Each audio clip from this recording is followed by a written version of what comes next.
Hello? Hi, I'd like to call a cab. Hey everybody, this is Derek from Fanboy Planet, and we have a returning guest. This is Peter Hsieh, writer-director of the film Drive All Night, which was, I'm saying, Cinequest 2020, a hit there, a highlight of that festival, which it was a really fun film, kind of a Lynchian dreamlike experience. There's a review on Fanboy Planet. There's a previous interview on the YouTube channel as well. And we're talking today because this week there is going to be a screening at the Landmark Westwood. We've got a Q&A with two of your stars and yourself. And then the following week, Wednesday, is you're going to be at the Roxie in San Francisco, which just sounds incredibly fun to say, but even more so for me because you've been so kind as to invite me to be kind of the moderator for the Q&A of that and co-host or something. I don't know what we'll say. And all I've been told is I cannot cosplay as a character in the film. Doesn't say I can't cosplay as myself. So anyway, Peter, let's talk about this. When last we spoke, you were making the festival rounds, and now you have distribution. Yeah, definitely. It's really cool because I think the main goal has always been to get the movie out there, let people see it, and I'm happy we signed a distribution deal. So you've got 2 screenings, and then it's going to video on demand, correct? Yeah. Okay. So the screenings, like you said, 18th and then 25th, and then video on demand on the 31st. Okay. And so since last we spoke, I think when we actually first talked, it was before Cinequest, and then I was happy to see that people were responding really well to it. So tell me what it's been like for you in this. I mean, because again, it was a festival in which we're in the midst of a pandemic. It kind of shut everything down, harder to get people out to theaters. So what was that for you as a burgeoning filmmaker? I think it was definitely interesting. There were definitely some challenges I had to overcome, right? Like not being able to, physically be at the festival and just having it kind of in a strange kind of in between. I didn't get, a lot of people earlier on had, the whole thing just cut off, the festivals fall apart. But yeah, wasn't able to present it in person anywhere. But the cool thing was I was playing a few other festivals afterwards. I did Cinequest, then CanFest, Lonely Wolf in London, and then Portland Film Festival. So I was able to, show the film to different audiences, and I think I had a good response throughout. People enjoyed the film, and they had a lot of things to say about it, which was nice. A lot of good things to say about it, right?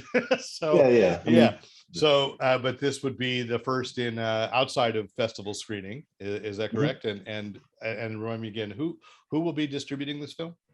Mutiny Pictures. They're like a newer distributor who contacted us, and I know I've seen some of their other movies that they have, and I think they're growing, and I hope to continue working with them, and hope for good things. Cool. So and Wednesday night in Westwood, this is a pretty big deal.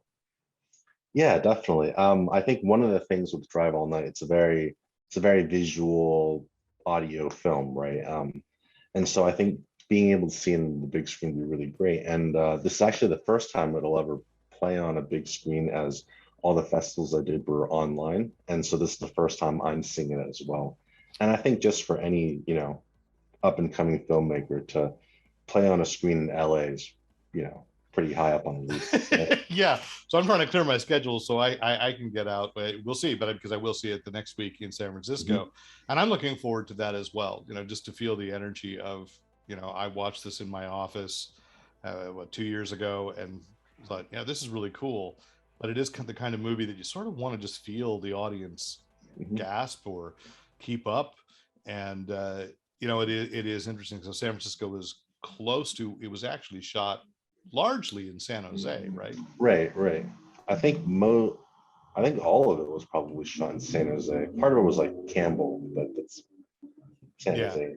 Yeah, but the Roxy certainly has a critic cachet, if you will, of being an extra level of coolness. So that's really great. What's next on the docket for you? You get this release in June, working on another film? Yeah, I've got several like completed screenplays that I'm pitching out to different studios, and there have been some interest. A lot of it's whether because the ones I wrote are kind of surrealism horror and then action comedy, right? And so it's like I think there'll be a little more mainstream appeal in those, right? But I think part of it also because of the nature of horror and action comedy, I'm going to need a slightly higher budget, so hopefully I get it one way or another legally. Great. Okay, so people can see this at the Landmark Westwood May 18th at 6:30 p.m. Is that right? That's the start time. 7 p.m. at 7 p.m. in Landmark Westwood, and then the next week, May 25th, at the Roxie in San Francisco at 6:30. That's why I have the 6:30 in my head, because I was told to be there before then. Definitely. So look forward to seeing you. Thank you for taking the time to talk today, Peter. Oh yeah, thank you so much, Derek. I'm so excited for the next step for Driving All Night. Well, the movie's called Drive All Night, but we're going to be driving all night. All right. Yep, we will definitely, from LA to San Francisco at least.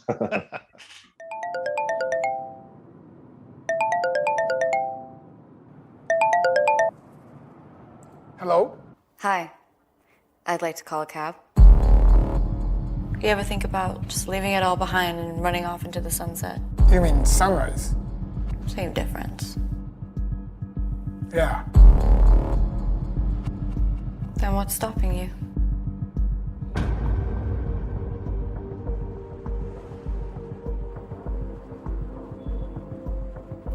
What's her story?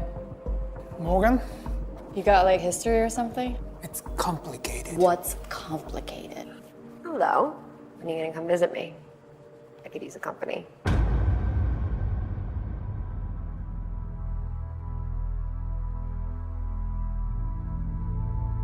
I need you to do something for me. There's a girl. Find her and bring her to me. They say vengeance rides a swift horse.